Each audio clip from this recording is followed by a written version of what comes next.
ನಗರ block Congress ಅಧ್ಯಕ್ಷರ ನೇಮಕಾತಿ ವಿಚಾರದಲ್ಲಿ ಭಿನ್ನಮತ ತೀವ್ರಗೊಂಡಿದೆ. ಬ್ಲಾಕ್ ಕಾಂಗ್ರೆಸ್ ಅಧ್ಯಕ್ಷ ಸ್ಥಾನ ತೆರವಾಗಿದ್ದು ಆ ಸ್ಥಾನಕ್ಕೆ ಸ್ಥಳೀಯರನ್ನ ಬಿಟ್ಟು ಬೇರೆಯವರನ್ನ ಆಯ್ಕೆ ಮಾಡಿದ್ದಾರೆ ಎಂದು ಭಿನ್ನಮತೀಯ ಗುಂಪೊಂದು ಸಹಿ ಸಂಗ್ರಹಿಸಿ ಕೆಪಿಸಿಸಿ ಅಧ್ಯಕ್ಷರಾದ ಡಿಕೆ ಶಿವಕುಮಾರ್ ಅವರು ಸೇರಿದಂತೆ ಅನೇಕರಿಗೆ ಮನವಿ ಸಲ್ಲಿಸಿದ್ದಾರೆ. ಈ ಬಗ್ಗೆ ಏನು ಹೇಳಿದ್ದಾರೆ ಕೇಳೋಣ.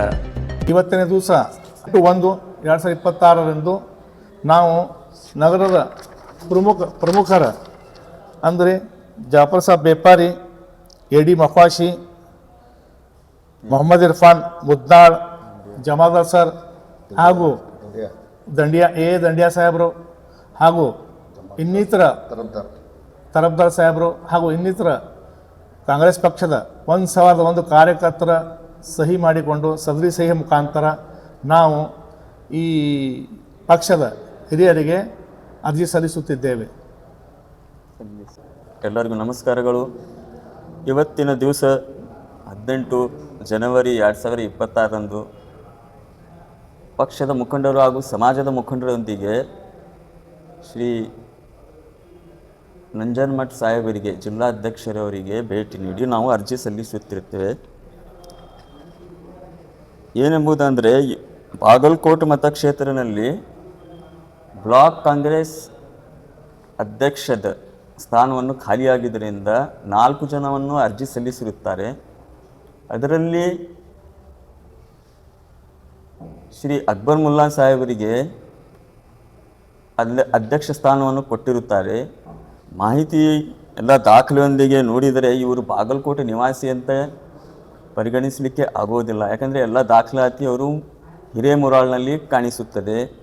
ಅವ್ರದ್ದು ಹೋಟೆಲ್ ಲಿಸ್ಟ್ನಲ್ಲಿ ನೀವು ನೋಡಿದರೆ ಹಿರೇಮುರಾಳ್ ಮತಕ್ಷೇತ್ರ 26 ಮುದ್ದೇಬಿಹಾಳ ಹಾಗೂ ಅವ್ರ ಮನೆ ನಂಬರ್ 95 ಹಾಗೂ ಸೀರಿಯಲ್ ನಂಬರ್ 598 ಆಗಿರುತ್ತದೆ.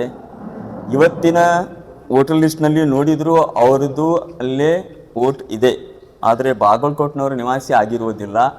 ಆದ ಕಾರಣ ಒಂದು ಆಕ್ರೋಶ ಉಂಟುವಾಗಿತ್ತು. ಸದರಿ ಇದಕ್ಕೆಲ್ಲ ನಮಗೆ ಅರ್ಜಿಯನ್ನು ತಗೊಂಡು ಅವರು ಆಶ್ವಾಸನೆ ಕೊಟ್ಟಿರುತ್ತಾರೆ. 1 ವಾರದಲ್ಲಿ ಇದು ನಾವು ಎಲ್ಲ ಸಮಾಜದ ಮುಖಂಡರೊಂದಿಗೆ, ಕಾರ್ಯಕರ್ತರೊಂದಿಗೆ ಚರ್ಚೆ ಮಾಡಿ ಇದು ಒಂದು ನಿರ್ಧಾರವನ್ನು ತಗೋತೀವಿ ಅಂತ ನಮಗೆ ಆಶ್ವಾಸನೆ ಕೊಟ್ಟಿರುತ್ತಾರೆ. ಮಾನ್ಯ ಜಿಲ್ಲಾಧ್ಯಕ್ಷರು ಇದಕ್ಕೆ ಆದಷ್ಟು ಬೇಗ ಇದು ನಿರ್ಧಾರವನ್ನು ತಗೋಬೇಕಂತ ನಾವೆಲ್ಲರೂ ಮನವಿ ಕೊಟ್ಟಿರುತ್ತೇವೆ. ಸುಮಾರು 1,001 ಜನ ಸಹಿ ಸಂಗ್ರಹ ಮಾಡಿ ಅಕ್ಬರ್ ಮುಲ್ಲಾ ಅವರು ಈ ಊರಿನವರು ಇಲ್ಲ ಅಂತ ಅರ್ಜಿ ಕೊಟ್ಟಿರುತ್ತಾರೆ. ಇದರಲ್ಲಿ ಪ್ರಮುಖರಾದ ಇಮಾಮ್ ಜಾಫರ್ ಬೇಪಾರಿ ಆಗಬಹುದು, ದಂಡಿಯಾ ಅವರು ಆಗಿರ್ಬೋದು, ಎಡಿ ಮೊಕಾಶಿ ಆಗಿರ್ಬೋದು, ಆಮೇಲೆ ಅಯ್ಯೂಬ್ ಖಾನ್ ಬಾಗೇವಾಡಿ, ತರಬ್ದಾರ್, ಆಮೇಲೆ ಜಮಾದಾರ್ ಸರ್, ಇವರೆಲ್ಲರೂ ಸಹಿ ಮಾಡಿ ಮುಖಾಂತರ ಸನ್ಮಾನ್ಯ ಶ್ರೀ ನಂಜನಮಠ ಸಾಹೇಬರಿಗೆ, ಜಿಲ್ಲಾಧ್ಯಕ್ಷರಿಗೆ ಅರ್ಜಿಯನ್ನು ಕೊಟ್ಟಿರುತ್ತಾರೆ. 1,001 ಜನ ಇದಕ್ಕೆ ಸಹಿ ಮಾಡಿರುತ್ತಾರೆ. ಆದ ಕಾರಣ ತಕ್ಷಣ ನೀವು ಇದಕ್ಕೆ ಒಂದು ಪರಿಹರಿಸಬೇಕು. ಇಲ್ಲವಾದರೆ ಇದು KPCC ಆಫೀಸಿಗೆ ಅಂದರೆ ಬೆಂಗಳೂರಿಗೆ ಹೋಗಿ ಡಿಕೆ ಶಿವಕುಮಾರ್ ಅವರಿಗೂ ಅರ್ಜಿ ಸಲ್ಲಿಸಿ ಇದಕ್ಕೆ ನ್ಯಾಯ ಮತ್ತು ಅನ್ಯಾಯದ ಸಲುವಾಗಿ ಇದು ಹೋರಾಟ ಅಂತ ಪರಿಗಣಿಸಬೇಕು. ಇದು ಪಕ್ಷದ ಒಂದು ಸಂಘಟನಾ ಆಮೇಲೆ ಒಳ್ಳೆಯ ಚಟುವಟಿಕೆ ಅಂತ ಪರಿಗಣಿಸಬೇಕು. ಯಾಕಂದರೆ ಇದು ಸಂಘಟನಾ ಬಲಿಷ್ಠವಾಗುವ ವೇಳೆ ಬಂದಿದೆ. ನಮಗೆ ಅವಶ್ಯಕತೆ ಇದೆ, ನಾವೆಲ್ಲರೂ ಸಂಘಟನೆ ಮಾಡಿ ನಾವು ನಮ್ಮ ಪಕ್ಷದ ಉಪಚುನಾವಣೆಯಲ್ಲಿ ಒಂದು ಗೆಲುವ ಪ್ರದರ್ಶನ ಮಾಡುವ ಒಂದು ಒಳ್ಳೆಯ ಕೆಲಸವಾಗಿರುತ್ತದೆ. ತಾವು ಆದಷ್ಟು ಬೇಗ ಇದಕ್ಕೆ ಒಂದು ನಿರ್ಧಾರ ತಗೋಬೇಕು ಅಂತ ನನ್ನ ಮನವಿ. ಶ್ರೀ ನಂಜನಮಠ ಅವರು ಶ್ರೀ ಅಕ್ಬರ್ ಮುಲ್ಲಾ ಅವರಿಗೆ ನೀಡಿರುವ ಬ್ಲಾಕ್ ಕಾಂಗ್ರೆಸ್ ಅಧ್ಯಕ್ಷ ಸ್ಥಾನದ ಬಗ್ಗೆ ಸದರಿಯ ಕೆಲವು ನಾಯಕರು ಹಾಗೂ ಪಕ್ಷದ ಹಿರಿಯರಿಗೆ ಗಮನಕ್ಕೆ ತರದೇ ಬಂದಿರುವುದು ವಿಷಾದಕರ ಸಂಗತಿ. ಮತ್ತು ಶ್ರೀ ಅಕ್ಬರ್ ಸಾಬ್ ಮುಲ್ಲಾ ಇವರು ಮುದ್ದೇಬಿಹಾಳ ತಾಲೂಕಿನ ಮುರಾಳದಲ್ಲಿ ವೋಟ್ ಹಾಕಿರುತ್ತಾರೆ.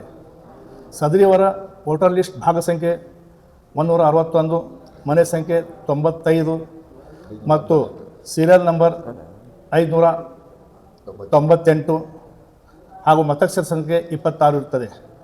ಕಾರಣ ಈ ವೋಟರ್ ಲಿಸ್ಟಲ್ಲಿ ಅವರ ಹೆಸರು ಇದ್ದ ಕಾರಣ ಮತ್ತು ಅವರು ಸದರಿ ಬಾಗಲಕೋಟೆಯಲ್ಲಿ ಯಾವುದೇ ಬೂತ್ನಲ್ಲಿ ಚುನಾವಣೆಯಲ್ಲಿ ಮತದಾನ ಮಾಡಿರೋದಿಲ್ಲ. ಮತ್ತು ಇಂಥ ಒಂದು ವ್ಯಕ್ತಿಯನ್ನು ಸದರಿ ಅವರು ಬ್ಲಾಕ್ ಕಾಂಗ್ರೆಸ್ ಅಧ್ಯಕ್ಷ ಸ್ಥಾನ ನೀಡಿರೋದು ವಿಷಾದಕರ ಸಂಗತಿ. ಕಾರಣ ಈ ಮುಂಬರುವ 4-5 ದಿನಗಳಲ್ಲಿ 10 ದಿವಸ ಆಗಲಿ ನಾವು ಗಡುವು ಕೊಟ್ಟಿರುತ್ತೇವೆ. ಸದರಿ ಒಂದು ವಾರದ ನಂತರ ಸದರಿ ಬ್ಲಾಕ್ ಕಾಂಗ್ರೆಸ್ ಅಧ್ಯಕ್ಷ ಸ್ಥಾನದ ಬಗ್ಗೆ ಪಕ್ಷದ ನಾಯಕರು, ಪ್ರಮುಖರು, ಮುಖಂಡರು ಸರಿಪಡಿಸದಿದ್ದರೆ ನಾವು ಸದರಿ ಬ್ಲಾಕ್ ಕಾಂಗ್ರೆಸ್ ಅಧ್ಯಕ್ಷರಿಗೆ ಅರ್ಜಿ ಸಲ್ಲಿಸಿದಂಥ ಅಭ್ಯರ್ಥಿಗಳು ಮತ್ತು ನಮ್ಮ ಸಂಘಟಕರು ಸೇರಿ ನಾವು ಮೀಡಿಯಾ ಮುಖಾಂತರ ಮತ್ತು ಪತ್ರಿಕಾ ಮುಖಾಂತರ ಮತ್ತು ಆಫೀಸ್ ಮುಂದೆ ಧರಣಿ ಮಾಡೋ ಮುಖಾಂತರ ನಾವು ಹೋರಾಟ ಹಮ್ಮಿಕೊಳ್ಳುತ್ತೇವೆ. ಮತ್ತು ಈಗಾಗಲೇ ತದನಂತರ ನಾವು ಬಾಗಲಕೋಟೆಯ ಬೆಂಗಳೂರಿಗೆ ಹೋಗಿ ಬೆಂಗಳೂರಿನ KPCC ಅಧ್ಯಕ್ಷರ ಭೇಟಿಯಾಗಿ ಈ ವಿಷಯದ ಕುರಿತು ಹೇಳಿ ಅವರನ್ನು ಅರ್ಜಿ ಕೊಟ್ಟು ಬರುತ್ತೇವೆ. ಈಗಾಗಲೇ ನಂಜನಮಠ ಅವರಿಗೆ ಈಗಾಗಲೇ ಒಂದು ಅರ್ಜಿ ನಾವು ಕೊಟ್ಟಿದ್ದೇವೆ. ನಂಜನಮಠ ಸಾಹೇಬರಿಗೆ, ಸಿದ್ದರಾಮಯ್ಯ ಸಾಹೇಬರಿಗೆ ಮತ್ತು DK ಶಿವಕುಮಾರ್ ಸಾಹೇಬರಿಗೆ ಮತ್ತು ತಿಮ್ಮಾಪುರ ಸಾಹೇಬರಿಗೆ ಅರ್ಜಿ ಕೊಟ್ಟಿರುತ್ತೇವೆ.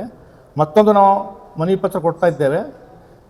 ಈ ಮನವಿ ಪತ್ರ ಮತ್ತು ನಂಜನಮಠ ಸಾಹೇಬರಿಗೆ, ತಿಮ್ಮಾಪುರ ಸಾಹೇಬರಿಗೆ ಮತ್ತು ಸಿದ್ದರಾಮಯ್ಯ ಸಾಹೇಬರಿಗೆ ಮತ್ತು DK ಶಿವಕುಮಾರ್ ಸಾಹೇಬರಿಗೆ ಬೆಂಗಳೂರಿನಲ್ಲಿ ಹೋಗಿ ಕೊಡುವರಿದ್ದೇವೆ ಎಂದು ಈ ನನ್ನ ಪತ್ರಿಕಾ ಪ್ರಕಟಣೆಯ ಮುಖಾಂತರ ಹೇಳುತ್ತೇನೆ. ಇನ್ನು ಉಪಚುನಾವಣೆ ಹತ್ತಿರವಾಗುತ್ತಿದ್ದಂತೆ ಕಾಂಗ್ರೆಸ್ನಲ್ಲಿ ಭಿನ್ನಮತದಿಂದ ಪಕ್ಷಕ್ಕೆ ಹಾನಿಯಾಗುವುದನ್ನು ತಪ್ಪಿಸಲು ಕಾಂಗ್ರೆಸ್ ಹೈಕಮಾಂಡ್ ಯಾವ ನಿರ್ಧಾರ ಕೈಗೊಳ್ಳಲಿದೆ ಕಾದು ನೋಡಬೇಕಿದೆ.